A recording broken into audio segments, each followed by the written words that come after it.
welcome to the Karen Kenney Show. This is the place where we take a no bullshit look at life's little lessons.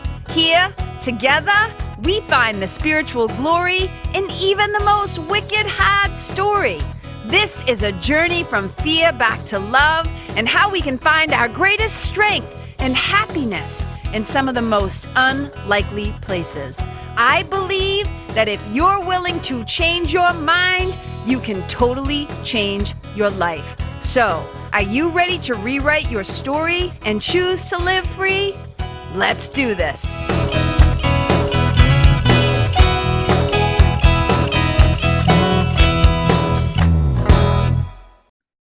Hey, you guys. Welcome to episode 42 of the Karen Kenney Show. Oh my God, I'm so excited to be here. And you guys, look at today, this is what we're going to talk about. And I'll explain why. I'll explain why in a minute. But today we're talking about what the fuck is a spiritual mentor? Like, what is this thing anyways? This thing that you say that you are or that you do, KK? What is this thing? And the reason why I'm talking about it is multi-layered, okay? It's multi-layered. Number one, I'm really big into clear and concise, just like clean communication, right?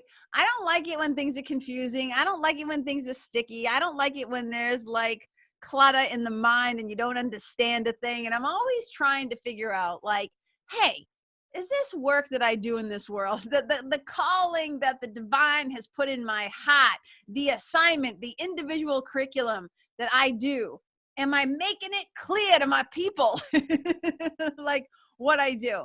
And people are often so curious and so fascinated. You know how it is with Americans. As soon as you meet people, they're like, when they ask you a series of questions. It usually has to do with like, where do you live? Are you married or do you have kids or whatever, pets? And then, but almost always the first thing that people ask you is they go, so what do you do? What do you do? Everybody wants to know how you make your money or how you spend your time. And when I say to people, I'm a spiritual mentor, I often get like, you know, when you make a high pitched sound and a dog tilts its head like, huh? Like, huh? What's happening, right? They're like, what? And so a lot of times people are like, I have no idea, like, what does that mean? What does that mean? People don't even know what it is. They're like, is this like a made up thing that you do? And other times, even when a person wants to work with me in a one-to-one mentoring relationship, they'll still say, I had a call the other day with a lovely woman who actually ended up, becoming a new client. So, hey, you guys, those 8 spots that I said I had opening up in January, I now have 7, just so you know, get on it. So we ended up saying yes. She ended up saying yes. We said yes to each other. But even when we were on our call, after she heard about me, after she found out about me, after she went on my website and read all the stuff and filled out the application, and we got on the call together. At one point on the call, she's like, yeah, I was just kind of like, she was, I don't know, I was so drawn to you. I was so attracted to you. I read all the stuff. And even though I still kind of don't know what a spiritual mentor does, I'm in. Whatever it is you've got, I want it, right? And it was just like really funny. And I was like, maybe I should help the people at home out and just get a little more clarity about it. That's number one. And then number two, here's what's so fascinating. I have a lot of friends who are entrepreneurs, right? I have a lot of friends who are quote unquote business coaches, quote unquote life coaches. Everybody in their fucking mother thinks they're an intuitive coach or a spiritual coach nowadays. But what I find with the business coaches especially is that they find it's really easy to help people make an investment in working with them, because they can say things like, oh, if you come to work with me, I'll help you to get more clients. And so your ROI, your return on investment, is going to be like, boom, immediate. Like, I'm going to be able to help you turn that around. Now, whether or not that's true or not, that remains to be seen. But the selling points are like really easy, and they can talk about their work in a really tangible and easy way.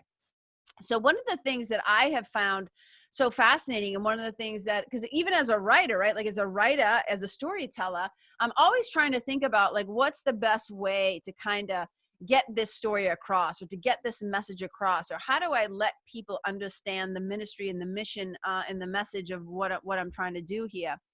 And what I often find is the work that I do, it can be sometimes really hard to tangibly like put it into words.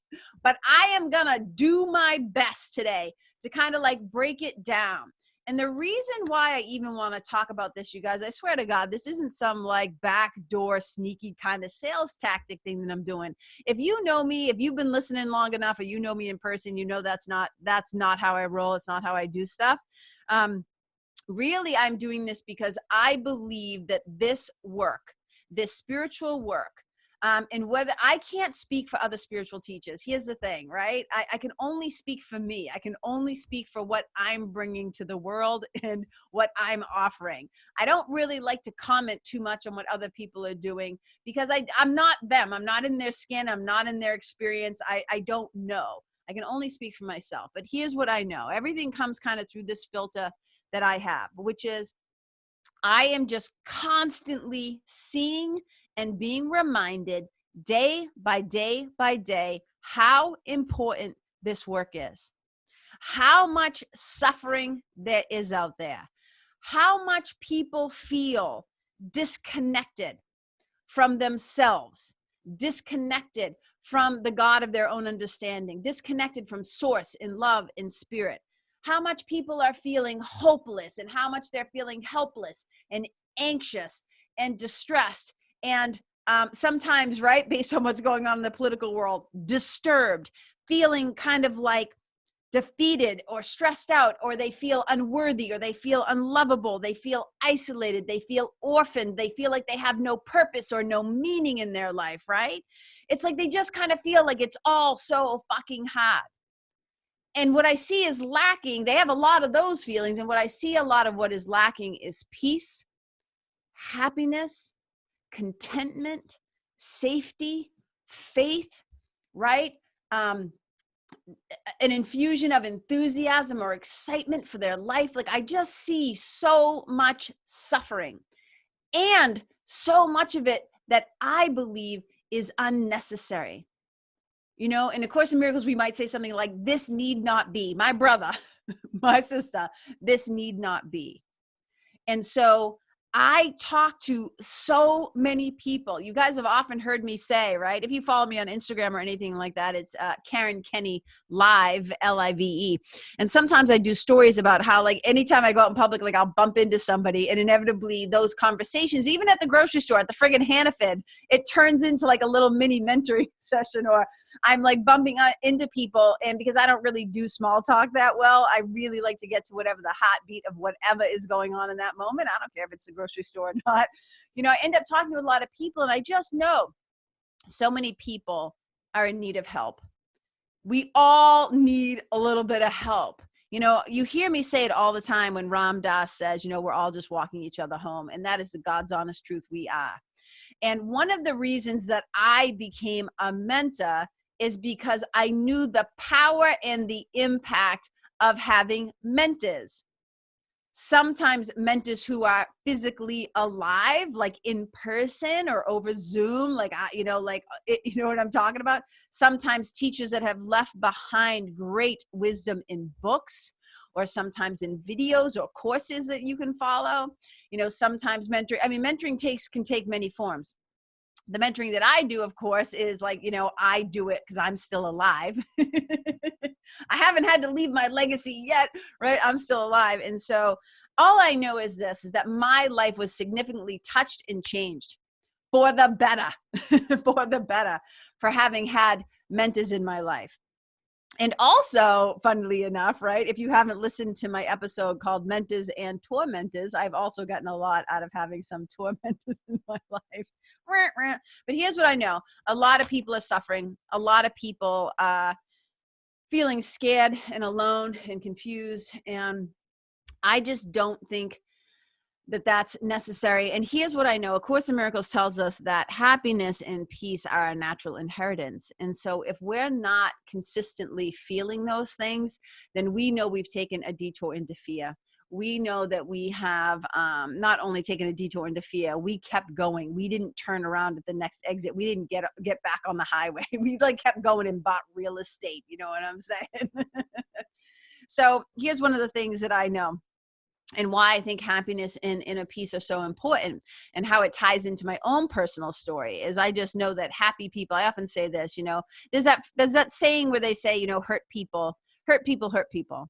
And I always say, well, happy people tend not to hurt people. Happy people tend not to hurt people. And if you're at episode friggin' 42 by now, you at some point have heard my own personal story. So I'm not going to go into it very deeply, except to say that the murder of my mother when I was 12 years old, and her murder was very violent. It was brutal. She was beaten to death, that was the catalyst for not only a lot of suffering in my life, but for a lot of change. And it made me start asking really difficult questions at a younger age. And it was that level of suffering. Oh my God. One of the great gifts of my own suffering is it helped me to have way more compassion and awareness and sensitivity to other people. I was always a sensitive kid, but it really heightened my awareness of other beings, both human and animal. And like I said, I was always a sensitive kid. I always was aware of other beings being untreated fairly, being where I felt like there was an injustice or somebody was being a bully. Like I was always wicked aware of that. And I've always hated watching or bearing witness to other people suffering or knowing about it. I always felt compelled, like I had to do something. That was just kind of me. I've always been kind of like a compulsive helper.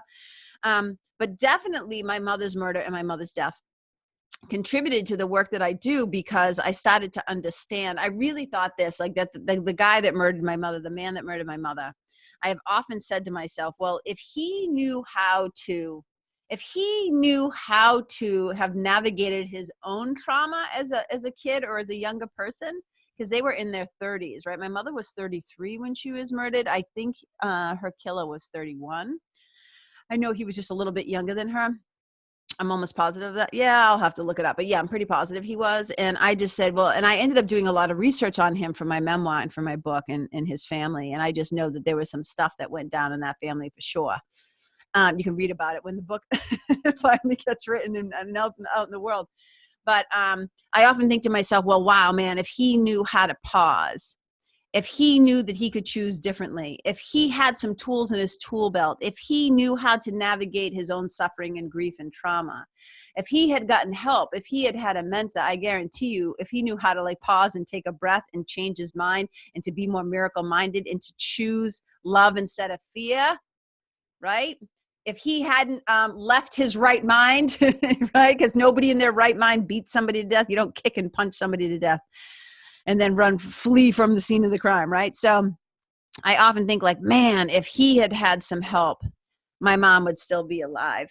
And I see it all the time, and it's interesting. My sweetie, my husband, Chris, my sweetie, Tofa, as I call him, Tofa's best friend was also beaten to death and left to die in the middle of the road. And we also just got some news recently that a friend of ours, his 88-year-old grandmother, we just found out was just beaten to death. And I just think to myself, oh my God, man, it's just like,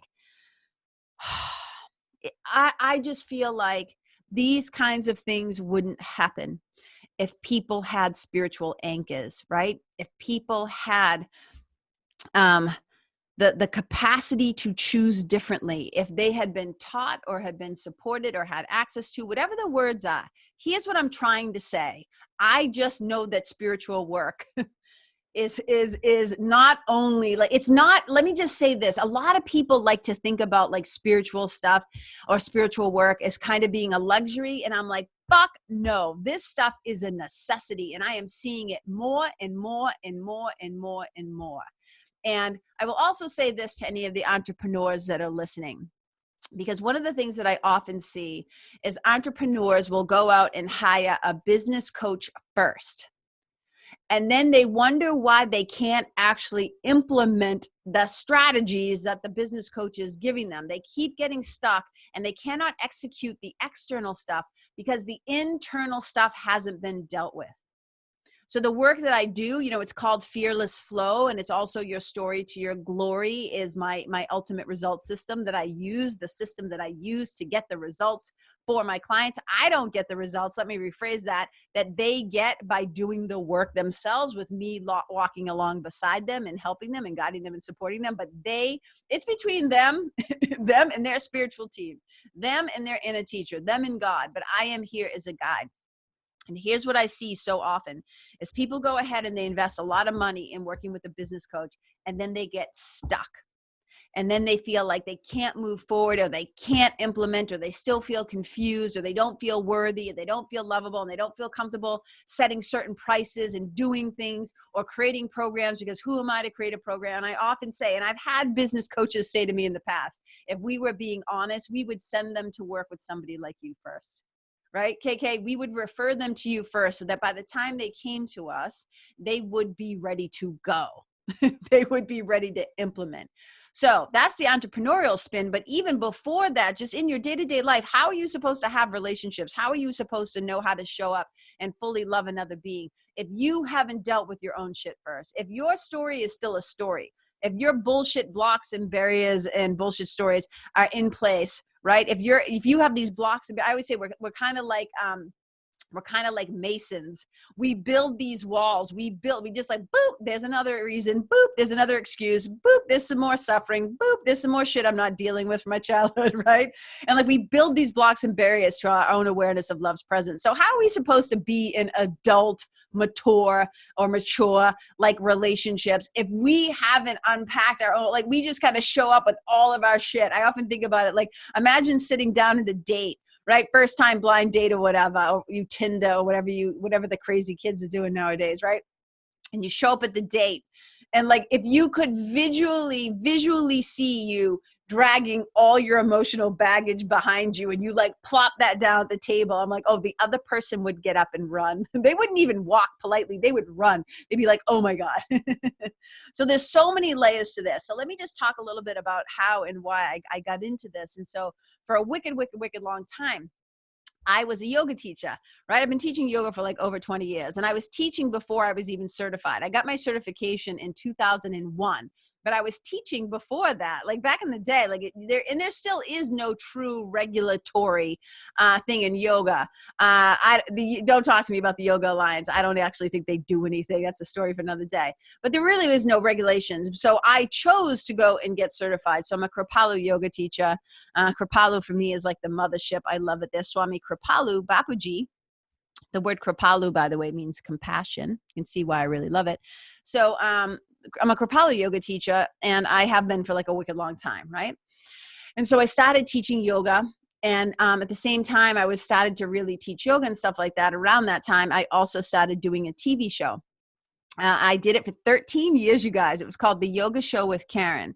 And it was a very popular, it was like local access TV, as you can imagine. And it was very, very popular. And I don't say that, I say it with humility. I was just amazed at how many people actually loved the show.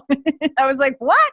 And I knew it started to kind of resonate in the community because I would go out in public and people started saying, hey, aren't you the yoga lady? And I thought that was the funniest thing. So I became known as like the yoga lady in Concord. It was kind of funny.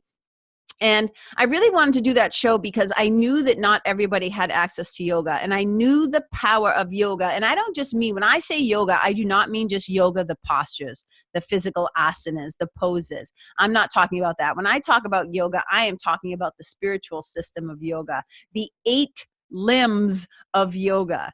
And the first 2 limbs of yoga are what we call the yamas and the niyamas. And these are, I would say, they're helpful guidelines to how to live a more happy and peaceful life, right? And the very first one is called ahimsa, which is non-violence, non-harm to other beings, other creatures, to yourself, etc. So of course, a kid with a dead, murdered mother is really going to love the concept of non-violence, right? Hello, and non-harm. Hello, AKA also one of the reasons why I've been vegan for like 17 years. So, right? So I became this yoga teacher, and then like the postures are like the 3rd limb, but the postures are really just designed to help us to prepare the body for the deeper spiritual practices. Because it's really hard to sit in quiet and withdraw our senses and to go within and to be able to focus on our breath and to quiet our mind and to have alignment with the divine with God in perfect oneness. It's really had to sit still in meditation and contemplation, right? To do that if your body fucking hurts, if the vessel hurts. So it's really had to concentrate and be still and be quiet and meditate and pray and all those other things if your knees hurt and your back hurt. And all. So the postures were originally designed to prepare us for stillness, to be in a place where we could receive and remember our unity, yoga, to yuk, to join, the oneness. That's what it's all about, right? So I'm a yoga teacher. I'm getting, here's a little funny story. So the yoga show not only went into the homes and the businesses, like 15,000 homes and businesses in the Concord area, but it also went into some institutions, AKA the prisons. So I used to get a lot of mail to me sent to Concord TV. From the prisoners. They would be like writing all kinds of stuff, and it would be like, you give new meaning to the word soothing. And I would just be like, oh, no. And then a lot of the people who are on the board would be like, you are not to respond, like, do not respond to these letters, because they knew me, because I'm just a really nice person. They're like, you do not need to be prison pen pals with anybody. And then later on in the year, somehow there must have been internet or something in the prison. And then they started calling my house collect. And it'd be like, would you like to accept a call from, Concord? And I'd be like, no, I'm not accepting your collect call. Jesus, right? It was like so funny. So I had to get my number blocked from the prison. The whole point being is I was being a teacher, and I was doing it because I knew a lot of people didn't have access to yoga. And whether it's because they were incarcerated, incapacitated, they were stuck at home, they didn't have a car, they didn't have money, they couldn't afford it, whatever the thing was, I always wanted to be able to offer a free resource that I knew could be life-changing, because I knew how much yoga had changed my life. Again, not just the postures, the philosophy, the spiritual practices. It like literally was like such a huge impact on me. Now, I had already been being a student of A Course in Miracles. Like I started that back in California before I even came back to the East Coast. So I have, at this point now, I've been a student of A Course in Miracles for like 26, 27 years. I've been a student of A Course in Miracles for like 20 years. And I've also been a student of Passage Meditation for somewhere between like 18 and 20 years. My meditation teacher, Eknath Ashwaran. So my point being is that I have a lineage in love, right? My lineage is love. Like I have a lineage of like spending some personal hands-on experience with A Course in Miracles, with Passage Meditation, with yoga. I'm also a Gateless Writing Teacher. We can talk about that another day. But they all point to learning how to basically train our mind to be aligned with the divine. Right? To fully embody the fact that we are extensions of love itself. And so I did this show. I loved it. I loved that it had a free resource. And then I had a yoga studio. So I had a yoga studio for like 10 years. And when what started happening is that people started coming to my classes, and the repeated thing that I kept hearing, and this is not super surprising in that I'm a communicator, I am a writer, I'm a storyteller, I'm a speaker, right?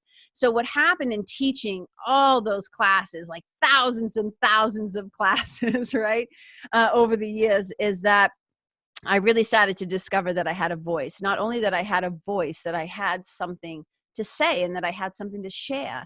And people started saying to me, like, I really come to your classes to hear what you have to say. And they would say, like, coming to your classes is like going to therapy and church at the same time. It's like coming to the gym, like, you get to move your body and sweat and breathe, but it's also like going to church, and it's also like going to therapy. And people started saying, like, sometimes I just want to come to class. And it would be like this. Somebody would say, I just haven't been feeling that great.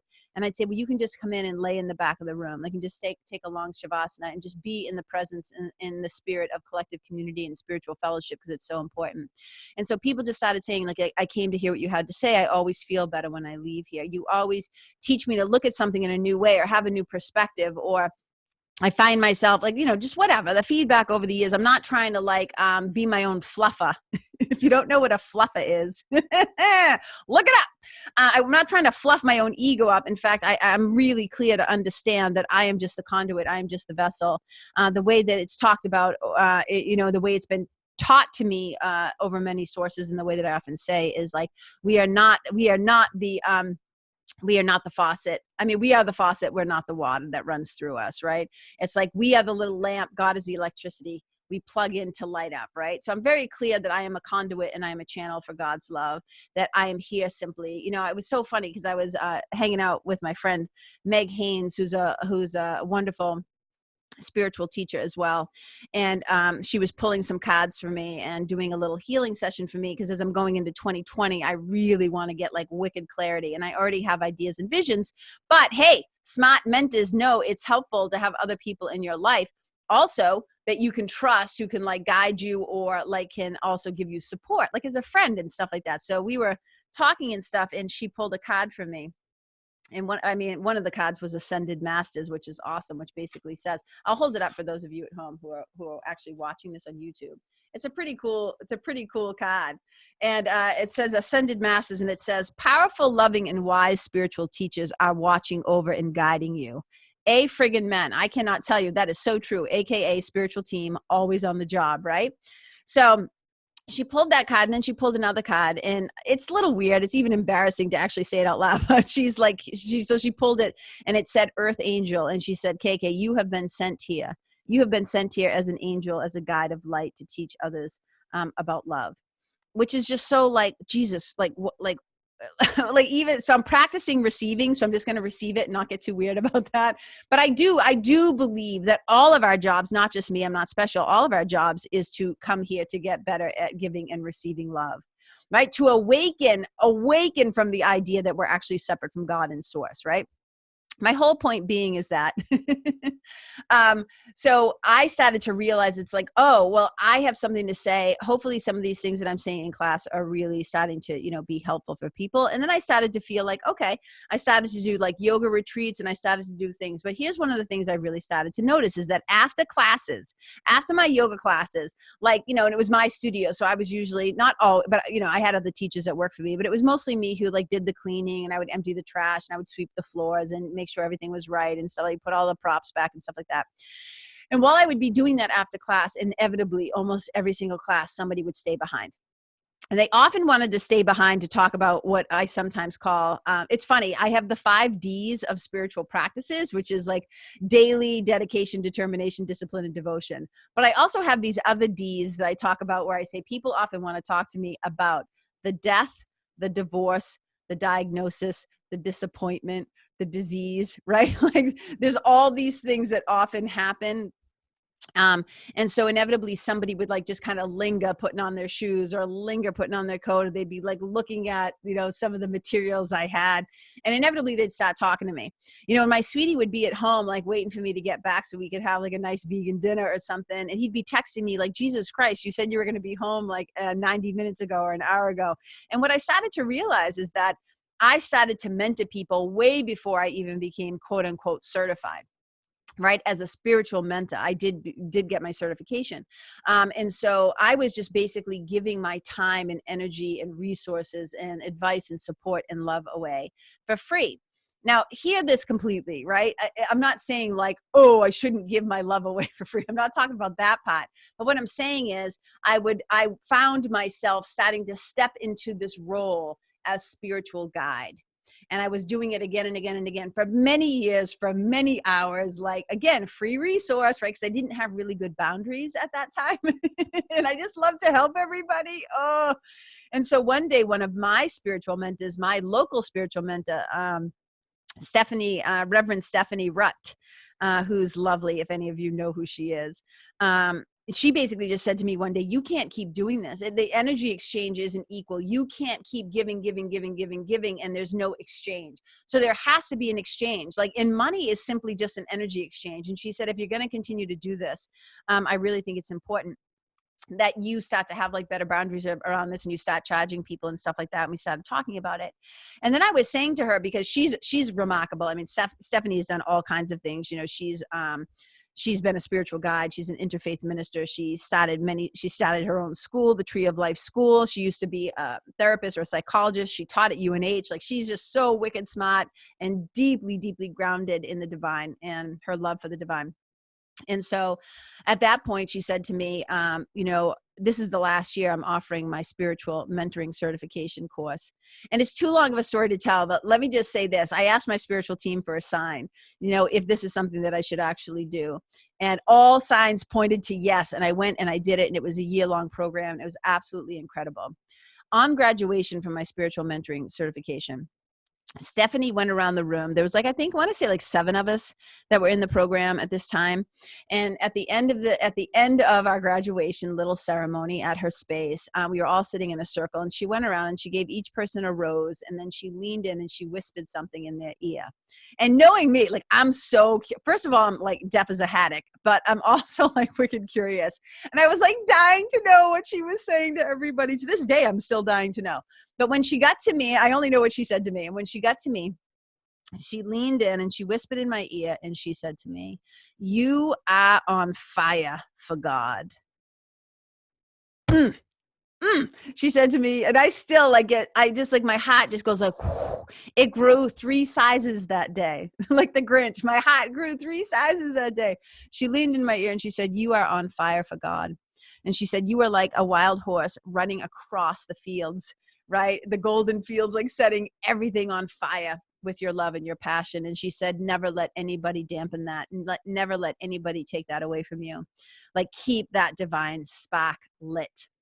And I was yes, I was so excited. And that's how I feel about it. So much of the suffering that I see in the world, you guys, is because people feel a disconnect from their source. And whether you call that God or Jesus or love or universe or spirit, you know me, I'm not a stickler for what you call it. I don't care what you call it. What I do care about is that you understand that you are a part of it, that you are an extension of it, that you have a relationship with it, because your natural inheritance is peace and happiness. And when you know who walks beside you, when you get wicked clear about who walks beside you on this planet, as you are in this human form, having some spiritual amnesia, forgetting that you're a child of God, forgetting that you are a spirit, forgetting that you're an extension of love, it can feel really fucking hard here. The human experience can be a motherfucker. It is not always easy to be here. It can feel hard.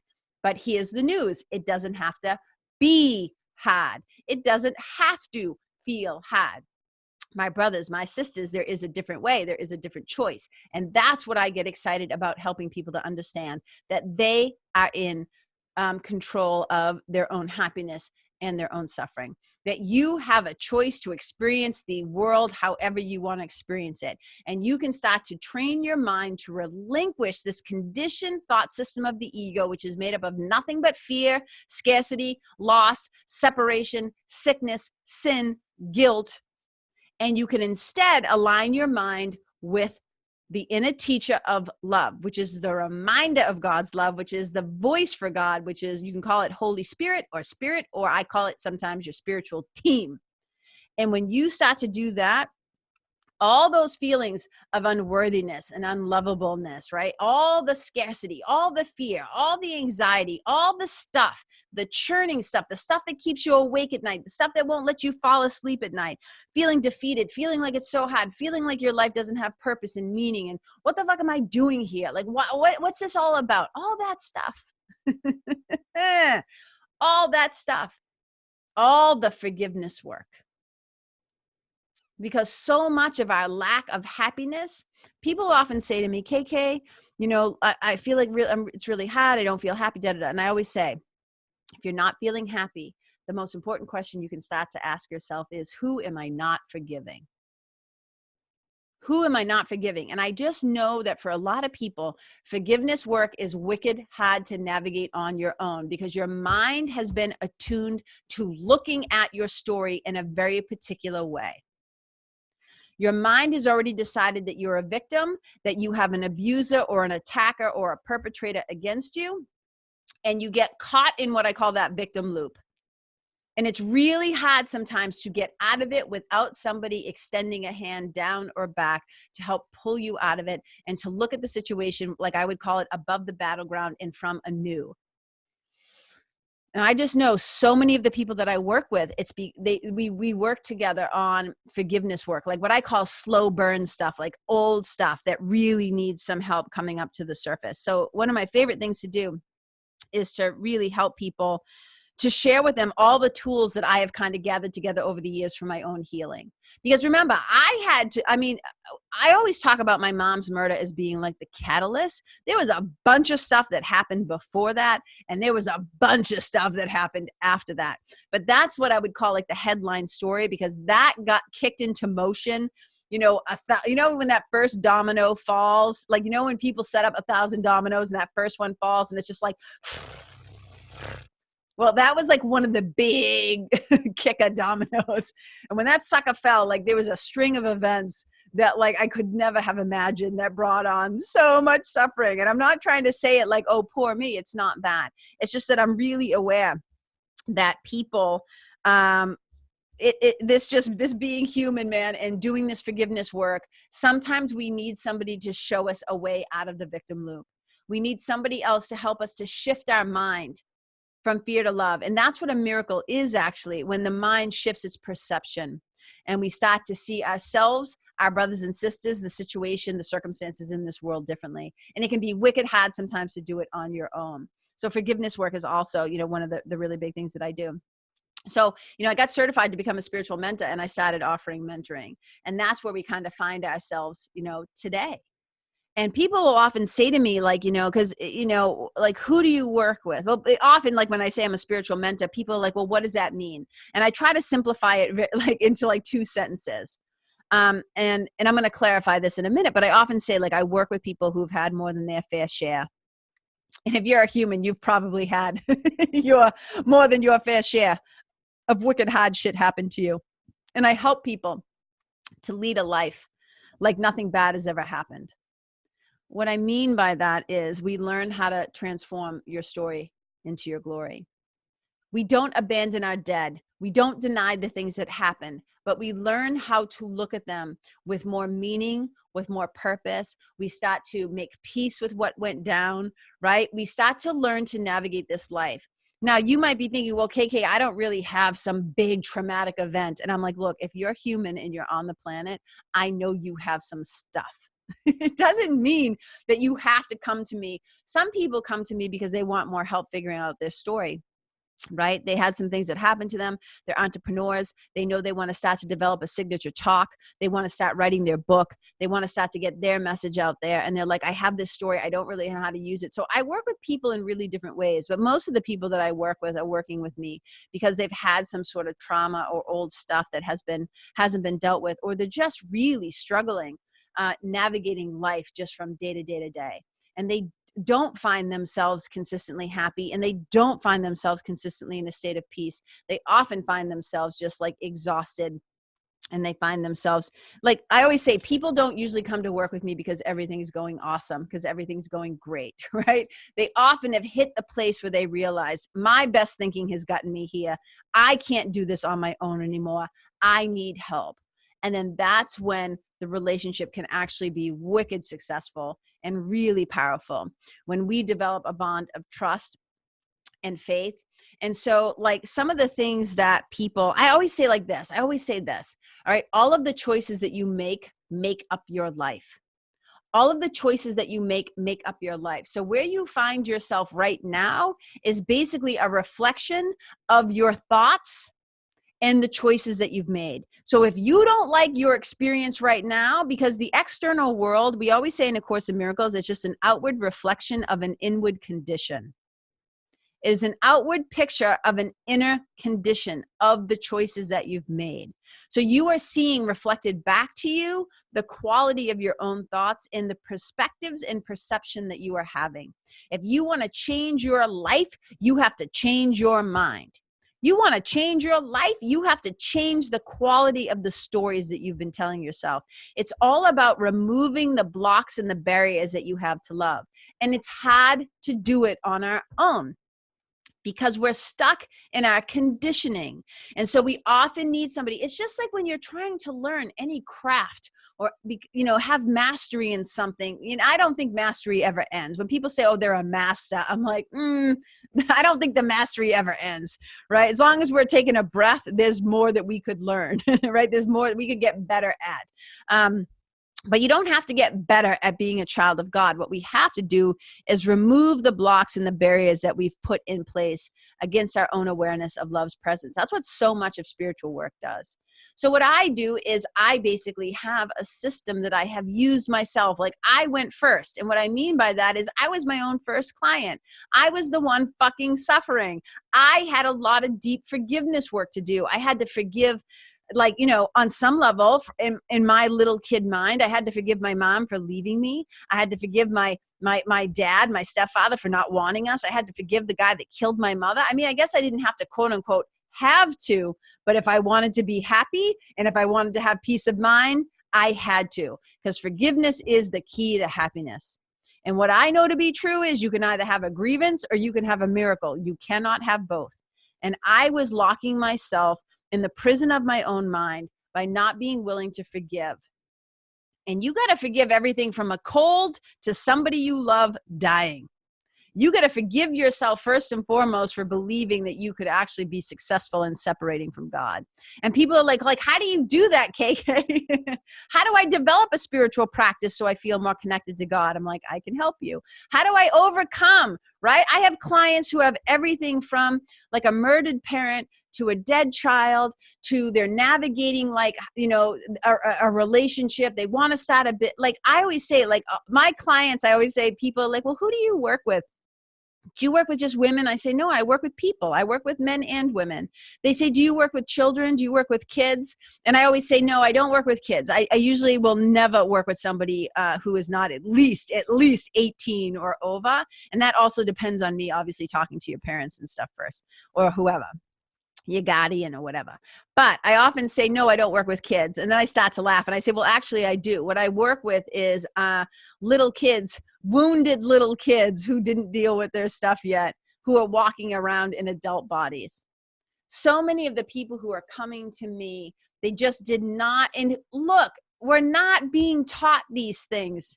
They don't teach us this stuff in school. Rarely do our parents have the skill sets to teach us these things. So unless we're incredibly curious, or unless we finally hit the place where we say enough is enough, I do not want to feel this way anymore. And I often jokingly say to my clients, like, do you ever get to the place where you just want to like unzip your own skin and crawl outside of yourself because you're so sick of your own shit? So people tend to come work with me when I say, well, like, what would your life look like if you just cut the crap already? Like if you just stopped trying to do it all your way and you actually got help and started to navigate your life. Because all the pieces, and here's the thing, you guys, your whole life is your spiritual life. You know, we're taught as kids that like, oh, we go to temple on Saturday, or we go to church on, go to Sunday mass at 10 or 4, whatever time you went to, or Saturday night, right? We reserved God for like these little pockets of time. And I'm like, no, your whole life should be God infused, your whole life. And if you don't like the word God, insert your word for it. Don't get weird, right? Just don't be a weirdo around that word. Call it love, call it source, call it spirit. Again, I don't care what you call it. Okay. The work that I do with people, it's about trying to find not only more lightness, but also more resiliency. I call it hardiness. And I'm like I'm hitting my chest, like hardiness. You learn to move to the world with more hardiness. And the work that I do with clients is often called, I jokingly call it spiritual and personality rehab. Giving you some tools, right? So you start to deepen your relationship with your true self. You start to deepen your relationship with the divine. You learn how to love yourself and others. You get better at giving and receiving love. This is a practice in mind training, not brainwashing. I cannot say this enough. This is about learning how to let go of the thought system of fear, how to choose instead the thought system of love.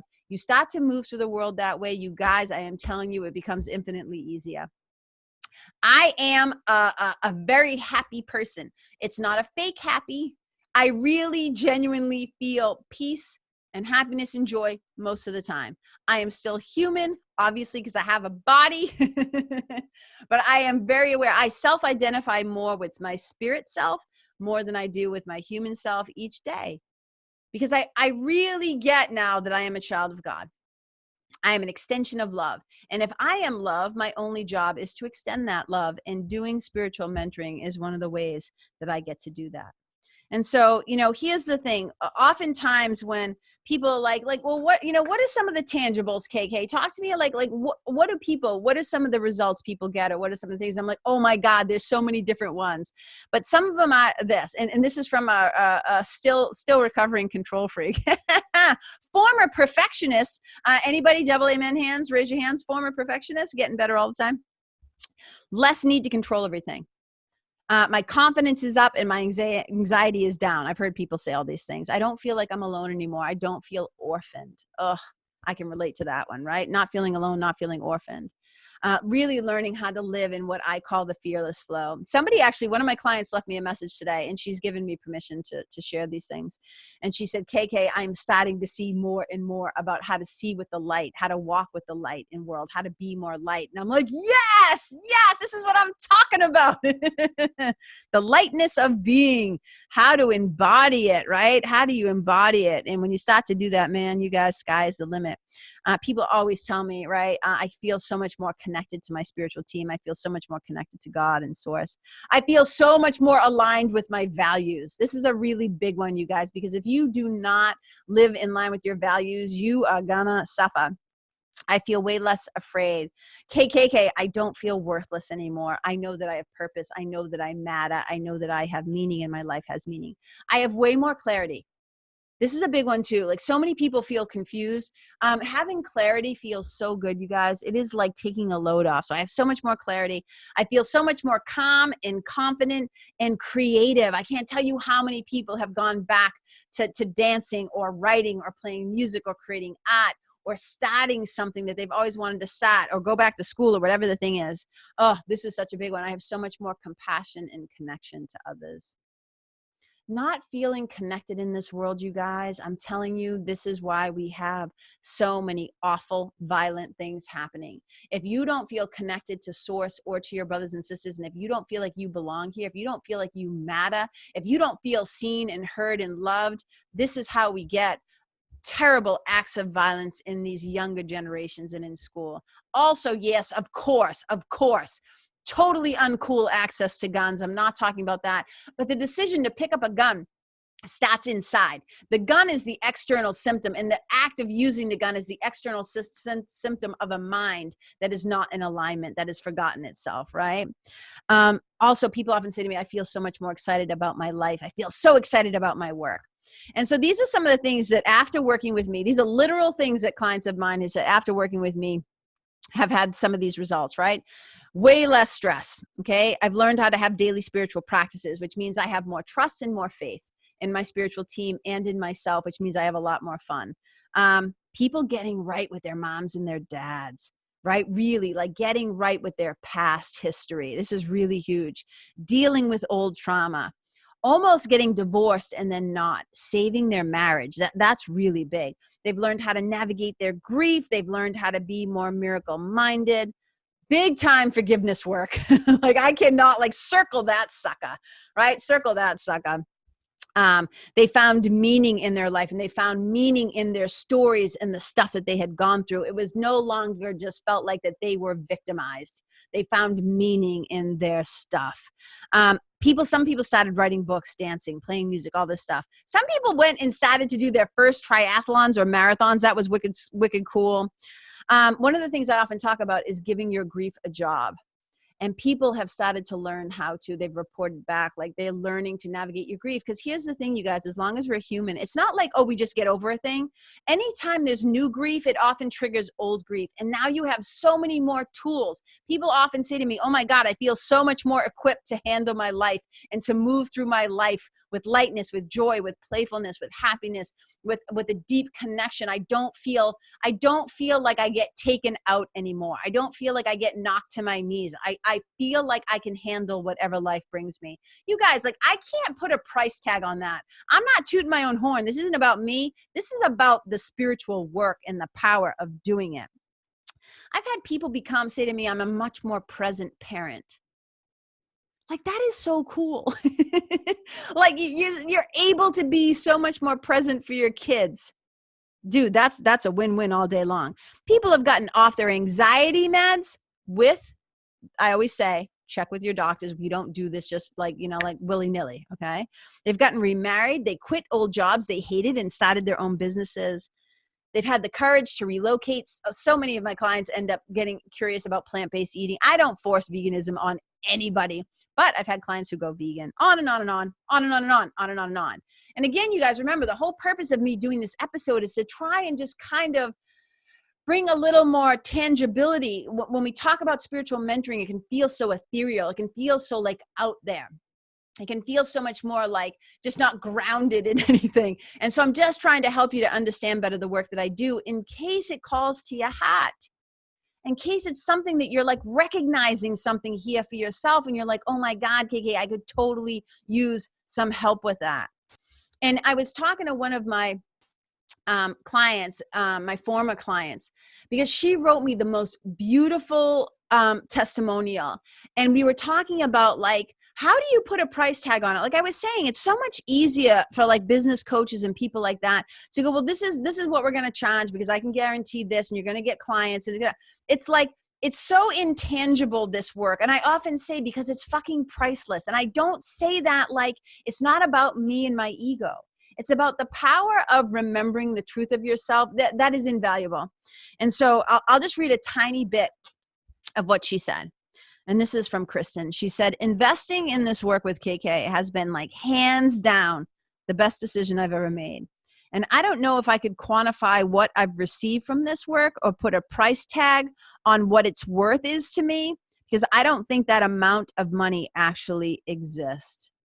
Which is to say, I would pay it all over again 10 times and still feel like it paled in comparison to what I received in return. And you guys, this, I actually get a little emotional when I read that and let myself receive it, because so much of the work that I do is a legacy of love. It is a love letter to my mother. And it's me trying to make the world, and it's not me, let me rephrase that. I'm not trying to make anything. It's me trying to help other people know that they can live in the light, they can live in love. It doesn't mean it's always going to be wicked easy, you guys. It's not. This being human is not easy, but the more that we connect with our spiritual truths and we can bring it down to earth, like in a down to earth way, so we can actually live and apply this shit and not just know it in a theoretical way, not just read the books. Like the time of data collection is over. It's time to stop putting this stuff to work. And to be able to know that I'm helping people to like find their happy, or to find, to become more peaceful, or to have more tools. And I've always said, you've probably heard me say it on other episodes, like if you're lucky enough to figure some shit out, right? If you're lucky enough to take the elevator to a higher floor, to the penthouse suite, or to whatever, if you're lucky enough to take the elevator out of your suffering, you better reach back. You better send that car back down. You better hit the button and send that sucker back down to the people who are still going through it. And I often say, like, if you were able to walk through your hell and get to the other side and you're no longer on fire, you better send back some water. You better go back with the hose and help the people who are still going through it. And that's the work that I do, is I have gathered so many tools, right? And with the help of my spiritual team, I am simply answering the call of my own individual curriculum. You know what I'm saying? And I could talk about this for hours, because this is my life's work, right?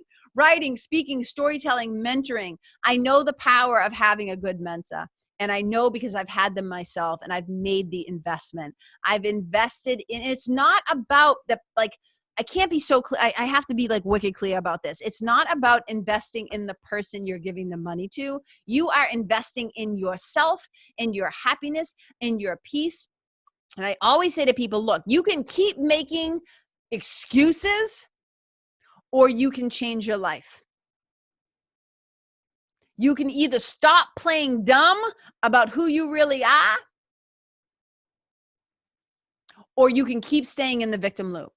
Because as long people don't want to stop playing dumb about who they are, because if they do that, if they actually do the spiritual work, either on their own or with me or with the spiritual mentor, if they do it, they're going to be shit out of excuses for why they can't. Fill in the blank, why they can't do anything, right? And so I always say this, like, look, you are a true blue extension of all that is good and holy and beautiful. Like, you are love. And if you don't know this, and if you don't believe this, and that's not your current state of awareness, I would love to be able to help you. So I'm not going to go on some big old sales pitch. That's not really my thing. I share this because I'm called to share it. And here's what I know. You know, I'm not a huge fan of like putting it out there. There are so many coaches who tell me all the time, KK, you got to sell more. Like, you got to pitch more. You got to put your offers out there. Like, you got to sell, sell, sell. You got to constantly be putting out content and constantly. And I'm like, that's just not the way that I do things. But here's what I've started to kind of reconcile with myself. Is that how will the people who need help know that it exists if the people like me who do this kind of work don't speak up and say, hey, I'm here. This is what I do. There's another way. My brother, my sister, choose again. I am calling to you gently and inviting you into a one-to-one mentoring relationship where I just know in my heart, and I will know. I can't help everybody. I'm not for everybody. But if any part of this has resonated with you and you're like, yeah, KK, you know what? I think it's time. I don't want to bring my old baggage and my old bullshit and my old struggle and my old suffering into 2020. 2020 is the year of clarity. It is the year of crystal clear, knowing who you are, what you're here to do, and to get that shit done. So if you don't want to drag your old baggage forth, and let me tell you something, A Course in Miracles says that anytime you do not drag your past into your present moment, you are reborn. And to me, 2020 is a year of rebirth, of fully embodying the truth of who we are. And it would be my great, happy honor to be able to walk along beside you on part of the way, to do this work. So like I said, I'm not doing some big pushy sales thing, but here's what's true. I don't believe in scarcity marketing. I think it's a coward's way to do stuff. I think it's bullshit. I do. But here's what's true. I'm only taking on 7 more clients in 2020 at the beginning of the year. I have 4 spots for a year-long program, my year-long one-to-one program, and I now have 3 spots in my one-to-one 3-month program, which is renewable. So if any of this resonates with you, the first thing you do is you go to my website, KarenKenney.com, KENNEY.com. You can read on the homepage about me. You can read on the About page, but really it's the Work With Me page. You go to the Work With Me page, you scroll down, you'll see the 2 options, and then you self-identify which one resonates with you, which one feels right for you. Look at the financial markers. Like, yeah, this describes my financial situation. Yeah, this works for me. And then you fill out the application and you have to apply. I will get the application. I will personally be the one reaching out to you. You get personal one-to-one time with me. This is an intensive relationship where you will be spending time with me on Zoom, with calls, right, et cetera, et cetera. You can go read all about it, right? But if you're ready to cut the shit, if you're ready to do the work, like, I am ready for you. I am here and I am willing and ready to help. And this isn't a spiritual investment. This is a spiritual investment in yourself. Now, if I haven't covered it, if you're like, I'm still not sure what you do, I'm still not sure how you help people, right? I have an ultimate result system. I'm just telling you, I work with people and it's individualized. It's individualized. I don't just do this blanket thing where it's just like, so there's online modules, there's PDF and online modules, there's group calls. You have the Voxer voice app. You have one-to-one time with me, Zoom call. Like, I'm telling you, we will be working together. It's not one of those programs where you only talk to me once in 6 months. It's not one of those programs where you don't get seen or heard or feel like your personal issues aren't met. You will talk to me quite a bit. On the 3-month program, you talk to me 6 times one-to-one. Every other week, guys. Every other week, you're stuck with KK, which means there's going to be a shit ton of accountability. There's no hiding from me in this program. There's no hiding from yourself. No hiding from your bullshit, and there's no hiding from your brilliance. So you guys, I got 7 slots with your names on them. If you're interested, hit me up. Go fill out an application. If you have any questions that weren't answered here, and again, let me be clear. This isn't about me selling you something. This is because I keep seeing more and more and more and more the unnecessary suffering, the belief that we're separate from God and from each other. I just see so much where I look around and I'm like, oh my God, I wish people had these tools. I wish they knew it didn't have to be so hard. I wish they knew it didn't have to be this way. I wish they knew how loved and lovable they are and how much love they have to give, because I believe that if we did that, the world would look differently. It's about changing the inner world, and then the outer world reflects that we're starting to move to the light, that we're starting to move towards the love. And who doesn't want that? And here's the thing. It's not about me. It's not about, like, I always say, don't fall in love with the pointer. Fall in love with what we're pointing to. And what I'm pointing to is to your own inner teacher, to your own spiritual team. I am here to empower you, not to take your power away. I want to empower you to understand that you have what you need within you. And I'm going to walk with you for a little while until you are ready to take the vision and the strength for yourself. I will hold it for you until you are ready to take it for yourself. So I see you and I hear you and I feel you, even though I may not see you in person. Trust me, I see you and I feel you. I mean, we're all connected. We're all connected. And I celebrate you. And I just want you to know, my brother, choose again. My sister, there is another way. And I would love to be able to help you. So like I said, if this resonates with you, go check it out. Go to my website. If you have any questions, send me Karen@KarenKenney.com. DM me on Facebook or Instagram, whatever it is. If there's somebody that you know that could use this help, please, please refer them. Send them the link. Thank you so much. For those of you who maybe aren't ready, you aren't ready yet, perhaps, to do the work, and you may not be in a budgetary place. Is that a word? A budgetary place where you're like, I can even afford it. But that's why I do this podcast, you guys. This podcast is a free weekly resource. It's kind of also like the next love letter. It's a new iteration of the yoga show, which I did for 13 years. It's a way for me to be able to, hopefully, I hope to be valuable and helpful in your life, that I'm extending something that is worthwhile of your time. So thank you so much. I'm always so grateful for your time, your attention, for listening, for being a part of the community and the Fearless Flow family, for being a part of one of my people, as I like to say. So if this touched you in any way, send up a flare. You can also help me out, you guys, by either leaving a rating or a review on Apple Podcasts. It used to be called iTunes. That would be awesome. And what's the last thing I wanted to say? So thank you very much. I love you. I appreciate you. And I feel like, the Spiritual Sundays. Yeah, the Spiritual Sundays is another free resource.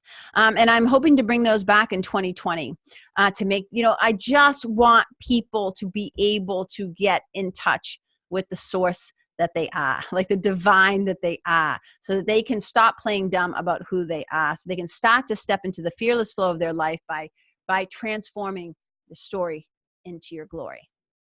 That's all I got for you today. I love you guys. We're moving into 2020. Don't wait until January. If you want to start working together in January, my brothers and sisters, please start the process now. Let me be helpful. All right. I love you so much. Have a great rest of your week. I think you'll probably drop in this on Thursday. I love you, and I'll talk to you later. Bye.